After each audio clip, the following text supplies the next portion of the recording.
ડીસા સહિત દક્ષિણ police inspector Shri કેબી દેસાઈની પ્રેરણા લઈ સુદામા વૃદ્ધાશ્રમ ખાતે રક્ષાબંધન પર્વની ઉત્સાહભેર ઉજવણી કરી। ડીસા દક્ષિણ પોલીસ પરિવારે રક્ષાબંધન પર્વે સુદામા વૃદ્ધાશ્રમમાં વૃદ્ધોને મેળવ્યા આશીર્વાદ।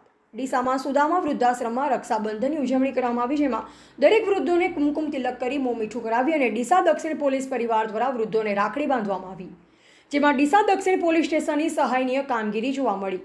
પવિત્ર શ્રાવણ માસમાં પોલીસે ખરેખર પ્રજાની સાચી મિત્ર છે। બહારથી કઠોર અને કઠણ દેખાતા પોલીસ અધિકારીઓ કે પોલીસ કર્મચારીઓ કાયદો અને વ્યવસ્થાની સ્થિતિને જાળવી રાખવા માટે દિવસ રાત વાર કે તહેવાર જોયા વગર પોતાના પરિવારથી દૂર રહી જનતાની સેવા કરવા માટે સદાય તત્પર રહેતા દરેક ખાખી ધારકની ખાખી વર્દી પાછળ એક નરમ હૃદય રહેલ હોય છે। જે આજે ડીસા પોલીસ દ્વારા કરવામાં આવતી માનવતાલક્ષી કામગીરીઓ કે જે કામગીરીઓની અખબાર અને મીડિયા ચોક્કસથી નોંધ લે છે, તેવા પ્રકારનું માનવતાલક્ષી કામગીરી કરતા ડીસા સહિત દક્ષિણ પોલીસ, ડીસા સુદામા વૃદ્ધાશ્રમ સેવા આપનાર કર્મચારી, ડીસા દક્ષિણ પોલીસ સ્ટેશનના પીએસઆઈ એસડી ચૌધરી અને પોલીસ કોન્સ્ટેબલ ઉર્વશીબેન માળી દ્વારા રક્ષાબંધન કાર્યક્રમ સફળ બનાવ્યો। અહેવાલ ભરત સોલંકી, સંબંધ ભારત ન્યૂઝ, ડીસા।